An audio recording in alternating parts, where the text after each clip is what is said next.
Texting and drinking is never a good idea. We've all done it, and we've all regretted it. The drunken texts you forgot you sent. Prospectors collected them in inTEXTicated on Rock 107. From the 631, I can't believe you stuck your thing in crazy. Area code 785, she's the kind of moron whose face I want to put on a t-shirt just so I can go outside and burn it.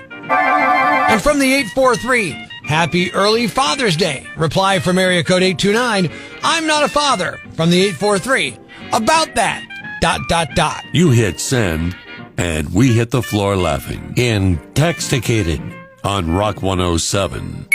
Area code 870, I had to remind myself that killing him is not a good career move. Again. From the 317, let me call you later. I'm lining up some office man meat now that work at home is ending. And area code 314, so I went on a date with this girl. And who's our waitress? My girlfriend. She got a second job she didn't tell me about to afford a birthday present for me. Proof that booze and cell phones don't mix in inTEXTicated on Rock 107. From the 815, my dad just invited me to smoke a blunt with him. Parent-child bonding at its finest and highest. Area code 705, it wasn't actually the first time I just met a guy who went down on me in the backseat of a car at a Starbucks parking lot in the middle of the day.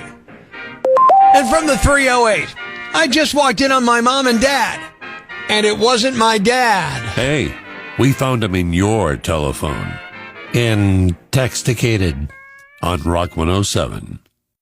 Tune in tomorrow for Prospector's Briefs on Rock 107. And for another episode of 1 Minute Inside a Woman's Head. So baseball is back. Again. He will park himself in front of the TV and watch every damn Yankees game if I let him. It's fine once in a while, but there are like 160-some games. Come on, that's too many. Though some of the players are cute. I don't mind seeing some of them in those pants. But he's going to insist on watching and be asleep on the couch by the fourth quarter, or whatever they call it in baseball. It's different at the game. There's a ton of people, the crowd is usually excited, and I can get a hot dog and a beer. Hey, I should get a hot dog and a beer. Should I see if he wants some? Nah, let him sleep. At least that way he won't be making any batter-up jokes.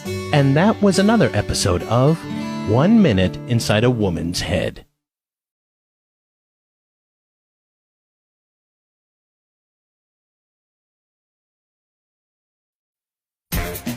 And now it's time for another episode of A Few Seconds Inside a Man's Head. Baseball's back, baby.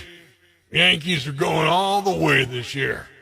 162 chances to watch America's pastime and, well, pass out in front of the TV. And that was another episode of A Few Seconds Inside a Man's Head.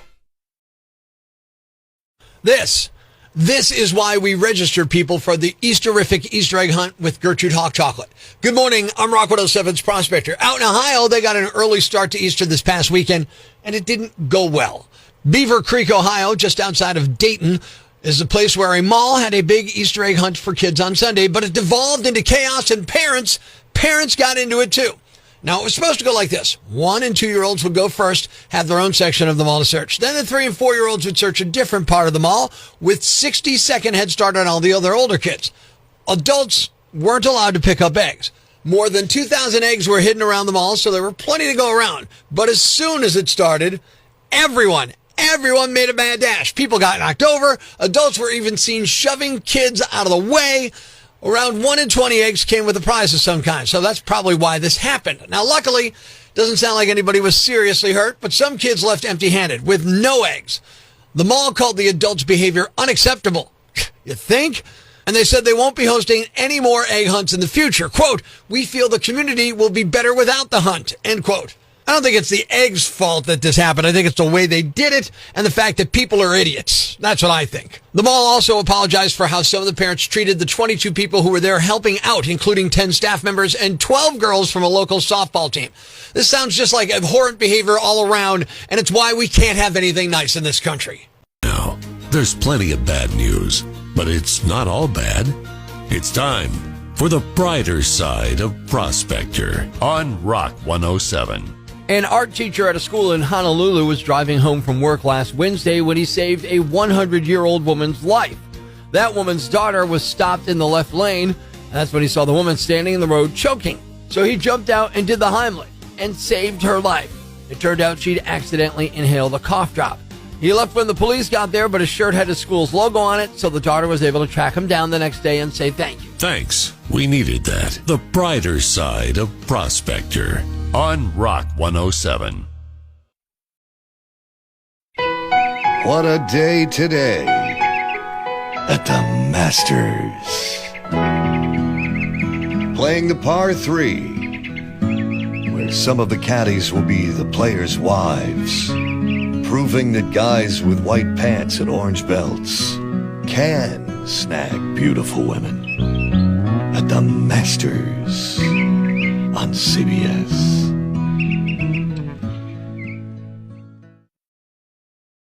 This Easter, we'll be missing some eggs. So the Easter Bunny wants you to paint potatoes and hide the potatoes in your yard. They want us to paint potatoes instead. The Easter battle's just begun. So expensive. The eggs are gone and the potatoes have won. No more Easter eggs. You colored taters and it starts. Whether you like it or not, No more Easter eggs for you to break apart. Sunday, Spotty Sunday. Easter, Spotty Sunday.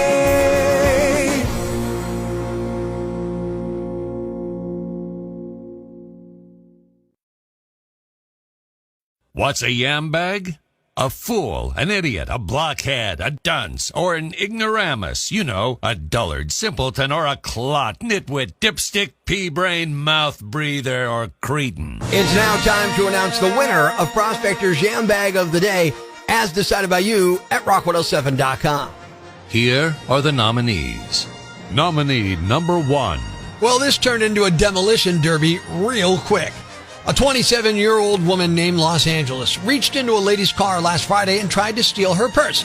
But the woman holding the purse wouldn't let go. So then the other woman yanked that person out of the car along with her purse, jumped into the car and tried to steal it instead. She didn't get far, though, because the car had a club on it. You know, the steering wheel thing that locks the steering wheel? If you've never used one, a club prevents you from turning the wheel in either direction. So you can really only go about a quarter of a turn. But she tried to drive off anyway and ended up crashing into multiple vehicles. It happened in a grocery store parking lot, and some people got some video of it, which you can see by going to rock107.com, click Prospector's Yambag of the Day. It's right in the story. She kept backing up and going forward, hitting more and more cars each time. At least 5 cars were damaged before she jumped out and tried to run. 2 guys tackled her and held her down until cops got there. Someone also tied her shoelaces together, just in case. 2 people were hurt but didn't have to go to the hospital. The only person who did was the carjacker. No details on her injuries, but she's facing serious charges. Nominee number 2. These look cool to drive, but this is too much. A man's been arrested in Portland, Oregon, after allegedly stealing a forklift and menacing people by attempting to chase them down with the machinery. What's more, he was laughing maniacally while doing it, according to reports. Portland police say 30-year-old Jeffrey Solinsky was seen in security footage driving the forklift down from the 6th floor of a parking structure and busting through a fence and steel chain. Cops found the man driving the wrong way down a main street and promptly arrested him. Zolinsky's been charged with burglary, theft, unauthorized use of a motor vehicle, reckless driving, and criminal mischief. And the winner is the Oregon man who was popped for stealing a forklift to go on a joyride and menacing people. You are the Yambag of the Day, and we'll move on to Friday's Yambag of the Week competition. Keep it here for all the nominees for Prospector's Yambag of the Day, weekday mornings on Rock 107. Thanks for listening to Prospector's Prime Cuts podcast. Be sure to catch us live weekdays from 5:30 to 10 a.m. on Rock 107 or online at rock107.com or the Rock 107 app, a free download for your Android or iPhone. Subscribe to the podcast on Apple Podcasts, Google Podcasts, Spotify, Stitcher Radio, or wherever you get your podcasts so you never miss Prospector's Prime Cuts.